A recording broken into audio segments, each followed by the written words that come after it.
France Inter. Nicolas Demorand. Le 7-9. Invité de France Inter dans la dernière ligne droite avant réforme du Code du travail, le secrétaire général de Force ouvrière, Jean-Claude Mailly, bonjour. Bonjour. Les partenaires sociaux vont être reçus toute cette semaine au ministère du Travail. C'est anecdotique que le MEDEF passe en premier, soit reçu en premier? Non, écoutez, moi je me formalise pas avec ce genre de choses. Ça change.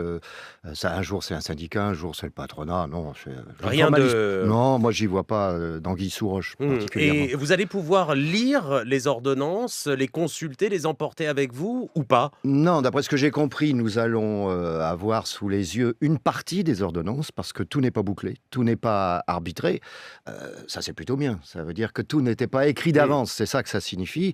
Donc on peut encore peser.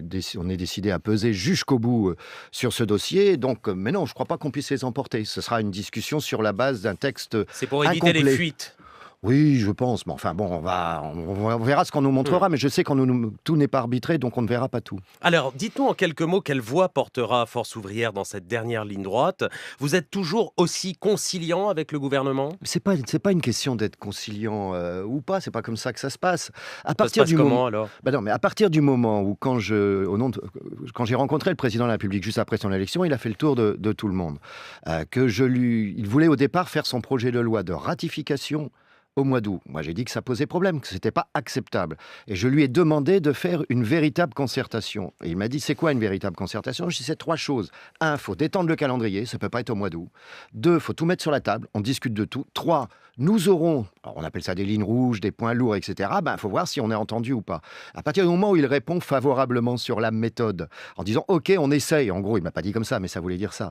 OK, on essaye la concertation, et on concerte. Et après, on fera le point à la fin. Alors, je vais le dire différemment parce que vous avez été dans l'opposition frontale à la loi El Khomri. Oui. Vous, Jean-Claude Mailly, votre syndicat Force ouvrière. Là, ce n'est plus du tout le cas. Expliquez-moi le paradoxe. C'est pas un paradoxe, c'est que l'année dernière, quand on était sur le Mais projet ces de deux loi, réformes sont de nature différente? il y a 2 choses. Si c'est pas un paradoxe. Non, c'est pas un paradoxe. Il y a 2 choses. Il y a à la fois l'année dernière, on a un problème de contenu, notamment sur un point. C'est moi qui avais lancé l'inversion de la hiérarchie des normes.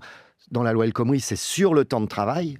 Ça veut dire que c'est plus la branche nationalement qui discute, mais l'entreprise. C'était un des problèmes clés de la loi dite El Khomri, parce que c'est pas elle la responsable. C'était au-dessus que ça se passait, d'une manière ou d'une autre. Et il y avait un problème de fond et un problème de méthode.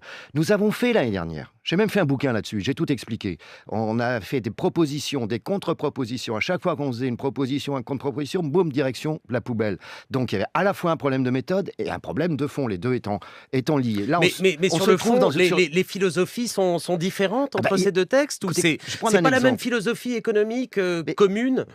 Je ne dis pas que le président de la République n'est pas libéral sur le plan économique. C'est pas nouveau, c'est pas un scoop maintenant. Non, mais ce qui est nouveau, c'est votre position. Non, c'est pas nouveau. Vous verrez à la fin, en fonction des éléments. On n'a pas changé de position. Mais je vais prendre un exemple sur l'articulation entre la branche et l'entreprise. On part d'un système qui était souhaité au départ par le gouvernement, de dire on bascule plein de choses dans l'entreprise, il n'y a plus grand-chose dans la branche. Ça, on a déjà rectifié sérieusement ça. Tout n'est pas réglé. Je le dis clairement, tout n'est pas réglé. Par exemple, nous ne voulons pas que les primes du type 13e mois ou ancienneté ne soient plus négociées dans la branche, mais dans l'entreprise. Ça, c'est un point qui est en arbitrage, qui n'est pas réglé. Je donne cet exemple. Mais ça veut dire qu'on a déjà fait bouger des choses. Ça veut dire que, je ne sais pas à la fin ce que ça donnera, mais qu'on a déjà été entendu sur certains points. Deuxième exemple, nous réclamons depuis longtemps une augmentation des indemnités légales de licenciement. Bon, on a l'accord de principe. Maintenant, on ne sait pas à quel niveau. Ça ne s'est pas réglé non plus. Donc, ça veut dire qu'il y a une discussion, une vraie discussion, avec confrontation des arguments. Et après, c'est à la fin, quand nous aurons le texte, et ce n'est pas le texte complet, on l'aura à la fin du mois, qu'on se prononcera oui ou non. Mais entre la loi El Khomri, Jean-Claude Mailly, et le texte aujourd'hui pour réformer le Code du travail, est-ce qu'il n'y a pas une analyse commune qui est que les salariés ont trop de droits? Certains peuvent le penser, oui, Non, mais notamment du... Ah non, moi je ne considère pas... Enfin, je ne pense pas en plus que... Non, mais ils ont trop de droits, donc il faut en enlever pour faciliter. C'est ça, ça c'est le raisonnement. libéralisme. Oui, bien sûr, mais... Non, c'est pas... en même temps, quand le gouvernement dit, attendez, on veut simplifier, moi j'ai rien contre la simplification, du moment qu'on ne retire pas des droits aux salariés.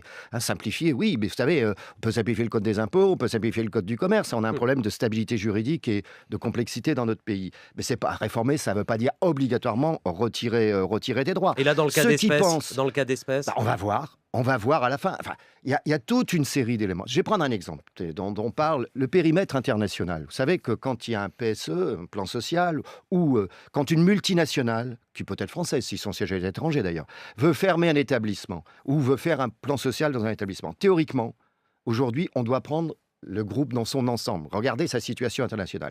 Est-ce qu'on y arrive tout le temps? Non. Parce qu'avoir des résultats financiers des multinationales, c'est pas aussi simple que ça. Quand il y a problème, on va en justice. Enfin, il y a eu des cas célèbres, Goodyear, etc., Molex ou autres. 4-5 ans après, éventuellement, les salariés perçoivent quelque chose, mais ça fait 4-5 ans qu'ils sont au chômage. Le problème, il est où? Nous, on aimerait bien qu'on prenne le périmètre européen. Mais maintenant, il faut bloquer les entreprises qui volontairement mettent en difficulté une filiale 2 ans avant, et après je dis on ferme, on n'a pas d'argent. Ça existe aussi ce genre de choses. Donc ça, le gouvernement, on leur a dit, ça c'est un point clé. Voilà, il y a tout ça, c'est en discussion. Jean-Claude Mailly, est-ce qu'une réforme du Code du travail conduit mécaniquement à des créations d'emplois? Non. Alors ça sert à quoi? Non, une réforme du Code du travail ne conduit pas mécaniquement à des créations d'emplois. Ce qui crée surtout de l'emploi, c'est ça ce qu'on l'activité. entend. Hein. Oui, non, mais Pour la- favoriser Ouais, l'emploi, les on va libéraux réformer disent ça. le Code du travail. Si vous prenez dans les C'est petites faux, entreprises, il peut y avoir certaines simplifications qui débloquent psychologiquement des chefs d'entreprise. Je dis bien, c'est pas juridique, c'est psychologique. N'oubliez pas une chose, 80% des salariés qui saisissent les prud'hommes sont des salariés de TPE, PME, là où il n'y a pas de syndicat, ou pas beaucoup de syndicats. Quand il y a un syndicat, d'où l'utilité du syndicat, on va moins au prud'homme. On négocie, on trouve une solution.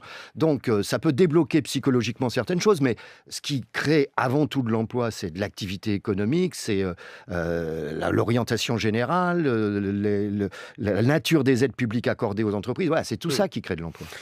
La rentrée sociale, si vous aviez votre thermomètre là, elle sera Il n'est pas calme, encore tiède, bien chaude. fixé. Il n'est pas encore bien fixé, le thermomètre, parce que ça dépendra de Pas été la étalonné manière... encore. Ouais. Ouais, ça dépendra de la manière dont ça se passe. C'est le premier gros dossier social, cette loi travail. Donc, où ça se passe à peu près correctement, et ça augure de consultation et de concertation sur les autres thèmes, l'assurance chômage, la formation professionnelle, etc. Où ça tend, ce qui n'est pas exclu non plus, si on n'est pas entendu sur ce que j'ai appelé les lignes rouges, à ce moment-là, il y aura tension. Donc, et ça Et vous jouera pourrez sur redescendre dans les rues avec vos amis Ah, de mais la moi, CGT. Oui, mais attendez, il ne faut pas se faire d'illusions, enfin, ou croire, c'est pas uniquement ça, je pense, je peux me tromper, mais je pense que si ça coince, ça coincera avec tous les syndicats, et pas simplement avec 2 ou 3. Jean-Claude Mailly, on vous retrouve après la revue de presse. Amis auditeurs, 01 45 24 7000 pour toutes vos questions sur la réforme du Code du travail.